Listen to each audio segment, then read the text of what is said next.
He's like love, love, love, and music.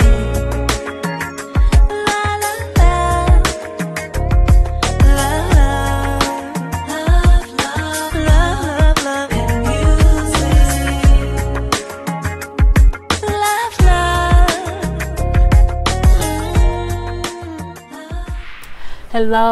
Hello, everyone. Thank you for tuning in. I am Jay Lee. This is Jay Lee's Corner. This is our review for Power Season 4, Episode 3. Of course, it is the recap leading up to Season 5 premiere, which comes on July 1st, which is in about 4 weeks. So, I gotta get these 10 episodes done for you guys. I just did Episode 2. We're gonna do Episode 3. Then doing Episode 4. So, all of those will be up now. Then I'm gonna do, 5 through 10 leading up to, the next season, so you won't get 4 or 5 episodes in one day again. They'll be weekly. So we see that Ghost is still locked up, but we do get the first sighting of Silver. Now see, Silver, I ain't like his ass from the beginning. I did not like Silver.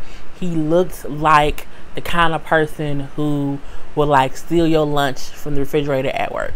I just didn't trust him. And Ghost didn't trust him either, honestly, when he first walked in, because again, Ghost didn't know who he was when he came into the room to have a conversation. And he finds out, oh, okay, because Proctor then comes in after the fact, like, oh yeah, this is Silver. He's the top attorney for death penalty cases. So we kind of brought him more. And Ghost like, this motherfucker, I don't know if I can tell them the truth of the truth, because I don't trust this man, and you really shouldn't. So at the end of the day, like, look, I need you to tell me everything that's going on, because I can't help you if I don't know all the facts. And I said Ghost ain't gonna tell that man all the facts, but he does give him a little bit of truth. They're saying how the reason they got my fingerprints on the window is because I was sleeping with Angela. They started dating again, and I broke into his apartment to see if they were kicking it again. But when I got there, he wasn't there, and then I left. So my fingerprint was on the window because I broke in. Silver saying, what I have heard stories about you and Angela, ASA Valdez. But he's like, again, I didn't do it. He's like, well, I get that, but we have to prove that you didn't do it. And as they place photos in front of him, he looks at one photo like, you know what? That phone wasn't there when I was there. He's like, how did that pop out? Like, because I was helping her before with a case or whatever, and we found that phone, and that phone wasn't there when I was in the house looking for evidence of her being there. So like, whoever killed Knox, put that phone there to make him seem like he was the mole that Angela was looking for from before. So he's like, well, okay. But of course, he says he has no proof of any of that. So at that point in time, they're like, we need to, more than that, figure out how did your DNA get up on his fingers? Because your DNA was found up under his nails. So he's like, well, I don't know. He's like, well, did you have any contact with him or whatever? Like, did you see him or whatever? He's like, well, not, after he pulled me over. He pulled me over that night before he was murdered, and I told Angela about it the next day. And he's like, what? So she knew, that y'all wasn't, that y'all touched or whatever. And she's like, yeah, I told her the day after, she didn't say anything. He then says, oh, it's never mentioned in any of the paperwork that he pulled you over. Okay, they must be hiding some things, which makes Jane think, what I'm saying? She set me up. But I'm like, not on the way. So at this point in time, we see Tommy dressing. We see Tommy dropping off Tariq and Raina to school. I don't think people realize that Tariq and Raina is supposed to be twins. Tariq is a horrible twin brother. Okay, he really, really is. So anyway, Tommy like, let me talk to you real quick, Tariq. He just like, look, why aren't you, why you kind of giving your mom some ecstatic? He like, look, I don't care about helping my mom. I don't care about helping my dad. You know what I'm saying? I think my dad did it, and if you go away, I don't care. I said, ain't that about a bitch? Look, at this point in time, Tariq need his ass whooped. He need punched in his face. Tariq need a daddy like Master P. He need to get punched in his face, put out, drug tested, and all these things. He just a free kid doing all these mean, rude, disrespectful things. And Tommy like, look, for one, your dad didn't do it. He like, man, look, my dad lied about everything. You know what I'm saying? I feel like he did it. And Tommy said, your dad does not always tell the truth, but he's telling the truth about this. You know what I'm saying? I really do trust him. He wouldn't do anything to risk our family by killing a cop. Like, he just would not do that. He like, I guess she ain't been around much, but family don't matter to him too much. He's still a little bit pissed off because his dad, one, cheated on his mama and then left the mama. So he, in that aspect, he don't care about our family because he already broke it up. But it's a difference between, like divorcing your wife and like killing someone who went in prison. But Tariq's still too young, stupid to know that. So at this point in time, we do see how the FBI has taken Julio, Dre, and Keisha in for questioning. Because again, they're trying to figure out who can they get to give them some information about Ghost. But Keisha was more brought in for a different reason. So we do see both Julio and Dre being questioned. They're both painting James to be this upstanding, great citizen who, saved them from a life of just street whatever. Julio say how he saved me, he gave me a job at the wash and fold, back in the day. And then Andre said how he saved me too and gave me a job at the club. Like, he's upstanding, he wouldn't kill nobody. He's the best of the best. He's the priest. He's the upper echelon of men of the neighborhood. Now Keisha, on the other hand, Keisha has never been questioned, so Keisha does not know how to give the right answers without coming off as if you're lying. Like, she's not versed with that at all. So when she's been questioned by Angela's basically asked her questions about Ghost and Tasha, like when did he move off when did he move off the residence? Did you know she sold her ring? And she like, I'm not gonna give you no information because, for one, the question you asking me, you already know the answer because you're the reason he moved out. You came in between them. And then she said, so basically you're saying that they weren't living life as a married couple. And then Keisha like, shit. Because she realized by not saying anything criminally about Tasha or Ghost, and just by saying you're the reason their marriage broke up, it gives them a reason to say they weren't living as husband and wife. And then later on we see Keisha, Tasha, Proctor, and Silver talking. They're like, why was she asking me these questions? Like, I didn't say much else. And Tasha like, your ass shouldn't have said nothing in the first place. You should have just shut up. Well, she should have, but she's stupid. Silver then says like they probably were trying to make it seem as if you two were not living as husband and wife, and if that's the truth, they can force you to testify and break spousal privilege. So that's probably what they're going for. They want to kind of get you questioned. And she's like, look, they ain't get shit for me, so I don't care. And then at that point, Silver and Proctor like, we got to get that gun thrown out. We got to kind of get on some things, or get that DNA thrown out, because at this point, shit is gonna look. It's getting deep. Tariq, Raina is not having a good time. Kids are kind of teasing her because of that in jail, which makes Tariq like push a kid, and he could have got in trouble. And then because he's mad, he leaves school. So when he leaves school, Raina kind of chases after him like, you can't leave school, Reek. Which then the photogs get pictures of her looking oh so sad at school. We see that whole thing. We do see Tariq then hanging with Kanan, drinking lean, getting high on that shit that people should not be doing. And he's telling Kanan how everything is kind of crazy. The family is all messed up. He doesn't know what to do. And Kanan like, don't even focus on family issues. Here, drink up, have some lean. And I'm looking like, boy, you hanging with a grown man who getting you high off drugs and teaching you to break into places. What is wrong with you, boy? You have to talk to your kids and let them know what not to do. Like, let them know, drugs is bad. Don't you ever hang out with you. Stranger danger. But no. Dre made him think Kanan wasn't a stranger. But chill, Dre was a damn stranger. That's stranger. Look, I'm gonna stop. I'm gonna get all off topic. So at this point, he's with Kanan, drinking lean, and Kanan like, let's talk about this work. I'm like, what work? He's a kid. What are you gonna do?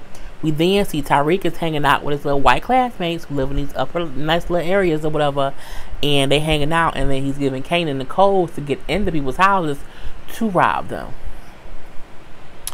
That's just stupid. You know what I'm saying? We do see Raina at home, oh so sad and crying because she see in the paper that her dad might get the death penalty, he might die, so she's just upset because she doesn't want her dad to die. Ghost calling because he saw the paper with her picture in it, crying. So of course now he's concerned. He's like, oh, let me talk to her. baby girl, I'm gonna be okay. I'm not gonna be killed. I'm gonna come home. I'm gonna beat this case. And she's just so distraught. You know, and he's telling Tasha, though, thank you for being there. I'm so sorry. And she's like, bye, James. Because, of course, Tasha pissed off. Because all of this, in her eyes, is absolutely 100% James's fault. And so she's like, you up there in prison, you know, somehow you're going to make up something to us. But, you know, you don't realize how damaging what's going on is to this family. So it's kind of stupid. We do see Julio even coming to the club letting Dre know, hey, we can't sell drugs no more. We got to cut it out. Leave it alone for the minute. They're like, all right, cool. That's fine. And when Julio leaves, he then tells one girl, we're going to keep selling drugs. We're going to keep going. We ain't going to worry about them. Let's keep doing it. You know what I'm saying? Fuck them. I'm looking like, with Dre, can't trust Dre. You just can't trust Dre. You just can't. Okay. Bailey is the Homeland Security guy. I think he was either on seasons maybe 2 or 3. Even when I watched season 4, I couldn't remember where Bailey came from. It was a little bit like, who the fuck is Bailey? I remember him a little bit or whatever. A whole thing. But anyway, he kind of back. They kind of asked him what's going on because he met with Knox also before Knox died.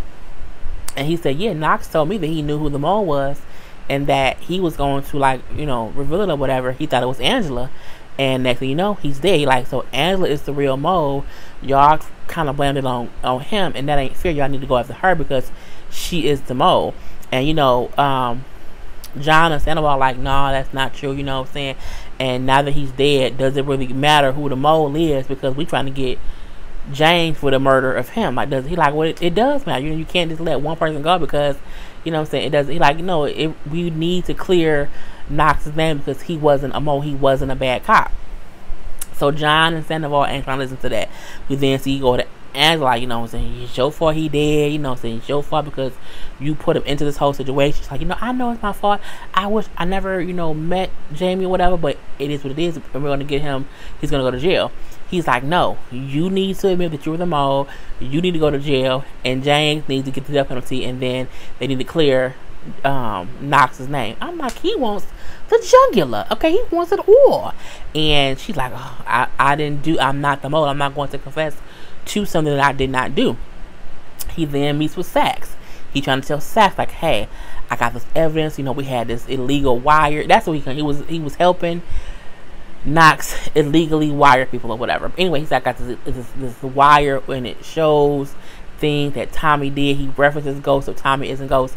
And Sax is like, okay, but do we have any clear-cut evidence? Like, is it good evidence? Like, well, no, it's from an illegal wiretap, but it has evidence on it. And I'm like, well, you can't really, he's like, you know, we can't really do anything with that.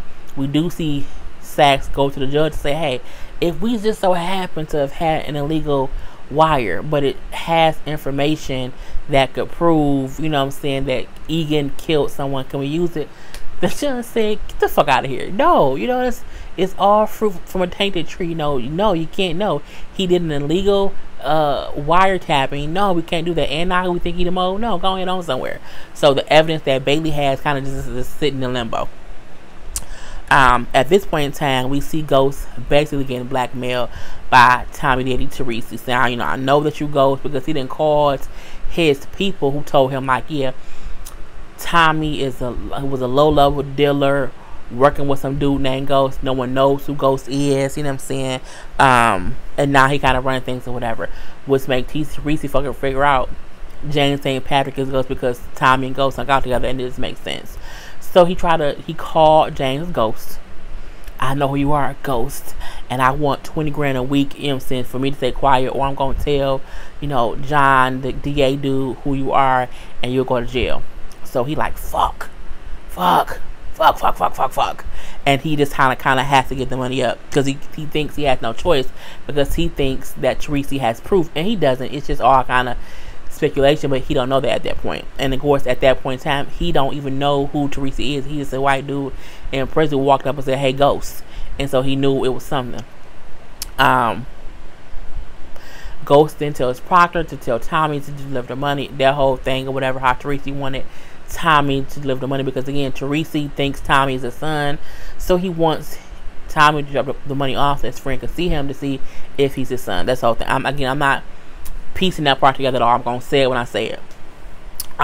So when Proctor like, I can't keep doing this, like, look, the dude called me Ghost and he asked for money. So like at this point in time, you're already going to be implicated if things come out. So we got to get a handle on it. So I need you to figure out who he is, but have Tommy drop his money off. At that point in time, Silver is in there. Silver walks in, and then here come Angela. I'm looking like, where the fuck she come from? She come in like, can I have the room? I want to talk to him alone. He was like, fuck, nope, I don't trust you, bitch. Nope, no thank you. My lawyer's gonna stay right here.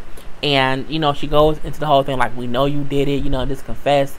If you confess that you killed, Knox, and then you confess that Tommy killed Lobos, we'll give you a lesser sentence. We won't press charges against Tasha. Your kids want to go into the system, but you have to confess to doing it. He's like, I'm not confessing. Like, I didn't do it. Like, I did not do it. I'm not confessing to something I didn't do. And he like, we'll force Tasha to talk, and if she don't, she will go to jail, and your kids will end up in the system. Do you really want that? And he like, you set me up. So, I'm not taking the deal. And even Proctor like, dude, get the fuck out of here. He ain't taking the deal. He didn't do it. Go on about your business or whatever. Like, this is stupid. Cause, is that what y'all having? We still see, Raina trying to be the good daughter, Tariq trying to be the bad son, and Raina consistently telling him, like, you can't be skipping school, you can't be doing A, B, C, D, E, F, and G, fighting in school or whatever, you're gonna get us in trouble. It's already bad enough that I got put in the paper, so we have to be good kids so that dad, no one can use anything against dad with us. And Tariq, like, you dumb. Dad a liar, he did it, and I don't care. Get the fuck out of my room. And I look like at this point, Tariq is a bad big brother because you not mad at your sister. She ain't did shit. She is it just like you. But again, Tariq was a dumbass this whole damn season. We do see Proctor in court. Proctor, Silver, and James in court because again they're trying to get the DNA evidence sealed because because they're thinking the prosecutors kept saying like the only way that DNA from James got onto Knox would be in a scuffle. It couldn't be any other way. So they then present traffic light cameras or cameras or whatever that show the night of the murder he pulled James over, never logged it. Not only did he do that, Angela knew it, and they kind of withheld the evidence. So at first the judge is like, I'm not going to dismiss the DNA evidence, whatever. He like, but they knew and they withheld it. Like they purposely did that to try to, taint the case. And so he like, is it true that you guys know? And he says, well, yeah, Angela did tell me, but I didn't think it was a big issue. I didn't think it was true, so we never looked into it. And he's like, the fence found it easily, without having to dig too deep.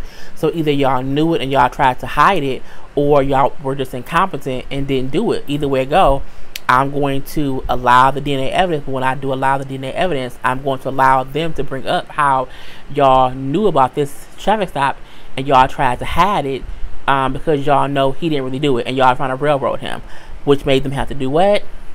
Not use the DNA evidence. But of course pissed them off because now the DNA is included. So that's one less piece of evidence that they have against them. So now all they have is the gun and the fingerprints on the wall. I mean on the window, which isn't much, especially if his fingerprints is not on the gun. So at this point in time, John like, Angela, you're back on the team because I should have listened to you when you brought up that he told you that he got put over, but I didn't. So I forgot that you are, the beast when it comes to this or whatever. But I'm looking like, not really. That can do without her sometimes. It is what it is. We then see Ghost and Silver meet up without Proctor. And it was kind of a situation where Ghost was like, look, I don't need you judging me. Like every time you're around here, when you give your comments or whatever, it's a bit of judgment, and I don't need that.